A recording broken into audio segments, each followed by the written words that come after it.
Hey everyone, welcome back to another game review. This time around, I'm going to be reviewing Sly Cooper Thieves in Time. Alright, so a game that actually came out earlier this year in February. It was made by Sanzaro Games instead of Sucker Punch, which the original Sly Cooper trilogy was. I believe Sanzaro is also the company that ported the original trilogy to the PlayStation 3. So yeah, Sly Cooper Thieves in Time basically takes place, I'm not exactly sure long after, but sometime after the third game, in which Murray is off racing monster trucks until he finally broke into Demolition Derby with his own van. Bentley and Penelope were working on a time machine, and Sly's living it up as a police officer with Carmelita faking his amnesia. However, Bentley is noticing that the pages of the Thievius Raccoonist are disappearing. So now he has to collect the gang again in order to basically fix it and use his and Penelope's time machine in order to find out what's wrong and fix it. Alright. However, Penelope's also gone missing, so they have to find her too. Alright, and that's the basic gist of the plot. Now, I will get into spoilers, of course, in this review in just a second, but I want to say, in terms of how I rank this in terms of, like, with the other Sly Cooper games, I think this is better than Sly 1 and 3, okay? I really do. But I don't think it's as good as Sly 2, okay? Let me explain. This game had the potential to be my favorite game ever. Obviously, if it would have surpassed Sly 2 to me, that's what it would be, because Sly 2 is my current favorite game ever. But there's just several reasons why it didn't, it kind of fell short of that. I'm going to explain what they are in this video, of course, but it's still a really good game. There's lots of positives, alright? Basically, in terms of the plot twist in terms of the spoilers I'm going to be discussing, alright, you find out that the one change in Cooper histories is named La Paradox. I'm not exactly sure what kind of animal he's supposed to be, but La Paradox basically hated Sly's father because La Paradox himself was a thief who was going to do the biggest heist in his career, but Sly's father got it first.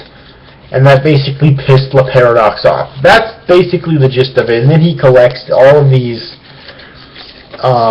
members, or all of these different criminals, to go back in time with him to certain members of Sly, to certain ancestors of Sly, so that he can wipe them, basically humiliate them. Alright. And that's basically the plot. You have people like El Jefe, who goes to feudal Japan to visit Ryuichi Cooper. You have Toothpick, who goes to the Old West, United States, to visit Tennessee Kid Cooper. You have what's her name? Oh my god, I can't believe I forgot her name. She's that alligator, or maybe she's a crocodile, whatever. It goes back to ancient Persia to visit Selim Al-Kupar of Arabia. And oh my god, you have the Black Knight, who's actually Penelope. Another spoiler, she's actually Penelope, who betrayed the gang to go back to the medieval England and visit Sir Galeth of the Knights of the Cooper Order Cooper. And then you have one more original Cooper that they created called his true name, I think, is like Caveman Cooper, but his true name they can't pronounce, so they just call him Bob. But if you go on the Sly Wiki, they call him Caveman Bob Cooper. And he's basically the first Cooper because, Sly in Time the Second was the first recorded Cooper, but this is the prehistory. Caveman Cooper is. Alright, so this is the first Cooper ever, the one that really started it all off, long before writing and paper and everything like that. Long before the Coopers could really be recorded. Alright, so I thought that was actually kind of unique, and I liked that. And I forget the guy who went to his time period, but he was like a grizzly bear, I think, or something like that. Anyways, though. And that's basically the gist of it, and the game is really fun. The positives I found. Alright, the game plays mostly like, in fact, it plays exactly like the classic Sly Cooper game, for the most part. There's little minor differences which I actually didn't mind. Like some of them I wasn't too fond of, like the hover pack. Instead of it being a booster to go up, it's a booster to go forward. I preferred it when it went up, but it's no real big deal. Okay, it's just a nitpick that I'm not even going to count into the score of the game because it's still fun to use. And it doesn't really affect the gameplay too much, really. Alright. And lots of other things. Although Sly's gameplay does seem a bit more rough than in the previous games, but I didn't let it really bother me too much. The hacking minigame comes back with Bentley. And they're new and improved. Basically, there's 3 types of hacking minigames too. You have a fucking 6-axis one, which I hate, and we'll get into the 6-axis one later. Okay. And you have one where it's kind of like a side-scroller shmup type, where you're with Bentley, it looks like a bandana and a couple of machine guns. Basically, I think it's supposed to be a parody of like Rambo or something. And then you have an overhead one like the classic ones from Sly 2 and 3 were. Alright, but it's definitely improved. Better music, it looks a lot better and whatnot. And there's new mechanics in there and everything. So yeah, the hacking, except for the fucking 6-axis one, definitely far improved. Alright. And Murray is the Murray. He's the muscle. It's really fun to play as him, and yeah. Other positives, of course, the music's, as always, the music is great. The graphics look really fucking good in this game. It's the first Sly Cooper game to be exclusively on the PS3. Now, I honestly, within the collection, don't notice a whole lot of change in the graphics in terms of the collection of the original Sly Cooper trilogy. Like, there's slight outlines and shinier things here and there, but it's not too much to really. It wasn't too much to really warrant a collection, I don't think. The only purpose of it, I think, is that if someone wants to play this game, but they want to play the others first, and they don't have a PS2, then they can just. And they do have a PS3, then they can just buy the collection. You're basically getting 3 games for the price of 1. It's a really great fucking deal, But this game I do think looks way better than them, though. All right. So yeah. Now, also I love the time travel concept.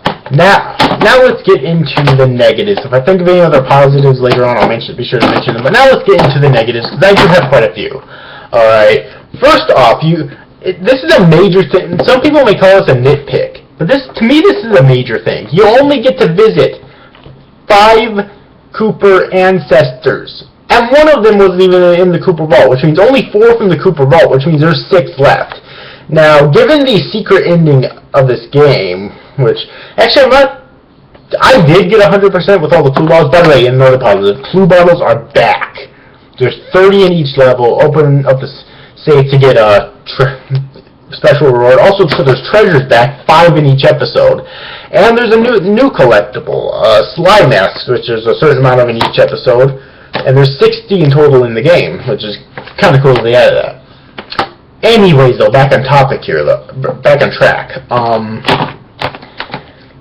I did get 100% in the game, so I don't know if you need to get any certain amount of percent in the game or 100% or whatever in order to get this ending, but it basically shows Sly lost in time, because, I mean, that's the standard ending, lost in time, but it shows that he's in ancient Egypt.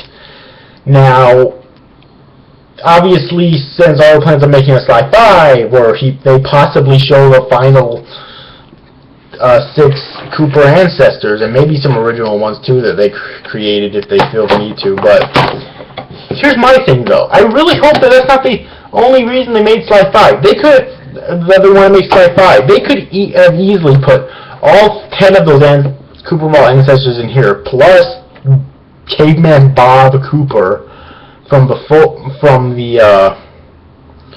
that they did put in here, so 11, which would have been great, and then still made a Sly 5. It would have been easy. Alright, I mean, hell, they could have went into the future and, you know, saw Sly's descendants. I mean, sure, like, there's that thing where people always say the future's unwritten, but it's a fucking cartoony E-for-everyone video game. Who gives a shit? You know what I mean? And if they... I do seriously hope they do that. Maybe in like a Sly 6 or something, by the way. But anyways, though, that's off topic here. So that was definitely my biggest problem with the game. However, the Sly ancestors that were introduced, for the most part, played just like Sly. And I would have expected like some drastic differences in gameplay, but there really wasn't any. Like, the only drastically different gameplay with the ancestors, between the ancestors and Sly, was that each one had their own special move. For example, Ryuichi had the leaping dragon technique, which allowed him to jump between ninja spider jumps with ease because he created the ninja spider jump.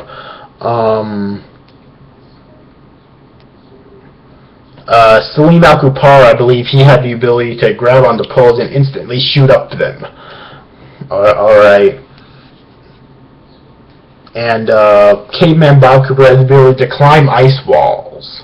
Or I think it was actually any rock wall it might have been. I don't honestly remember for sure. But anyways, though.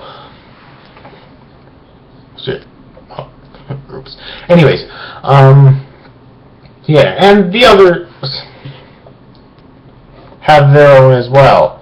Alright, but other than that, though, they play almost exactly like Sly, and I was really disappointed in that. I would have expected them to play drastically different, but they don't. Alright, so that's definitely a problem that I have with the game. Another kind of issue that I have with the game is that it's reduced down to the four playable characters, or technically five playable characters in each episode. Yeah, Sly, Billy, Murray, and Carmelita in every episode. Then you have the specific Sly ancestor for the episode that you're in. And Dimitri was in the game, only in animated cutscenes, and he never had any dialogue. Are you kidding me? And the Guru wasn't in the game, the Panda King wasn't in the game. Like, really? Penelope obviously was an enemy, but she could have been playable up till then, and then, you know, it's kind of disappointing. Alright. So let's see, any other issues I had with this game? Man, there was quite a few. Alright, overall I felt that it was way too easy. Like, really, like, the other Sly games weren't incredibly hard, but Sly 2 I felt was, the first time I played it, was substantially difficult, and I think that if I played it for the first time now, it would still be not incredibly difficult, but still kind of challenging for me. Alright, this game, for the most part, was not. Yeah, it was also, I thought it was way too short. And also, I don't know why the fuck they use the 6-axis controls in this game. Honestly, who does them anymore? I mean, really, like, there's a few, and really, like, there's only two parts of the game that use them. That one hacking mini-game, which there's several of them throughout the game, and in episode 1 there's a fishing mini-game. That's really the only types they use them with. That's really the only things I remember they use them with. Alright, but seriously, why the fuck would they put the 6-axis god-awful motion controls in here? I don't get it. So yeah, but other than that, that's like all my complaints about the game. I did think it was a really good game, despite my complaints. I thought it was really fun, and I definitely recommend it. I'm going to give it a 7.3 out of 10. They could have done way better. I'm sorry, but they could have. If they would have... Like, this like I said at the beginning of this review, right, this game had the potential to be my favorite game ever if it would have just fixed out a lot of these issues with it and surpassed Sly 2. It would have been my favorite game ever, but unfortunately, no. Unfortunately not. But 7.3 out of 10 is not a bad score, and it was still a really fun game. I enjoyed it.